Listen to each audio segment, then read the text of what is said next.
પોરબંદરના ward number 7 અને 8માં ભૂગર્ભ ગટરના પાણી પીવાના પાણીમાં ભળી રહ્યા છે અને તે અંગે વારંવાર રજૂઆત કરવામાં આવી હોવા છતાં તંત્ર દ્વારા કોઈ જ નક્કર પગલાં લેવાયા નથી. તેથી સુધરાઈ સભ્યએ વધુ એક વખત રોષપૂર્ણ આવેદનપત્ર પાઠવ્યું છે.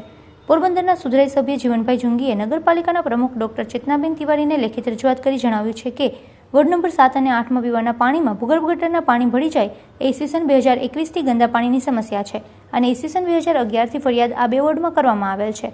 આજ સુધી તેનું નિરાકરણ આવ્યું નથી. કોન્ટ્રાક્ટરે ભ્રષ્ટાચાર કરેલ છે, તેથી તેમને બ્લેકલિસ્ટ કરો તેવી રજૂઆત થઈ છે.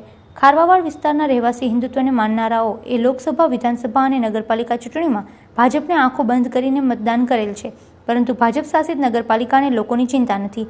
હદ તો ત્યાં સુધી છે કે લોકોના આરોગ્ય સાથે જાણી જોઈને ચેડા કરીને અવગણના કરે છે. વોર્ડ નંબર 7 અને 8ના લોકોને માંદગી આપીને આરોગ્યથી નબળા બનાવવાની કોશિશ કરે છે. આજે પણ વાંદરી ચોકથી ઝુંફળિયું, દ્વારાફળિયું, શહીદ ચોક, પોલીસ ચોકીથી સમગ્ર નવાપાડા વિસ્તારમાં ગંદુ પીવાનું પાણી આવે છે અને ભૂગર્ભ ગટરની ચેમ્બરનું પાણી ભળી ગયું હોવાથી લોકોને ગંદા પાણી પીવા પડે છે અને આ અંગે વધુ એક વખત રજૂઆત કરવામાં આવી છે.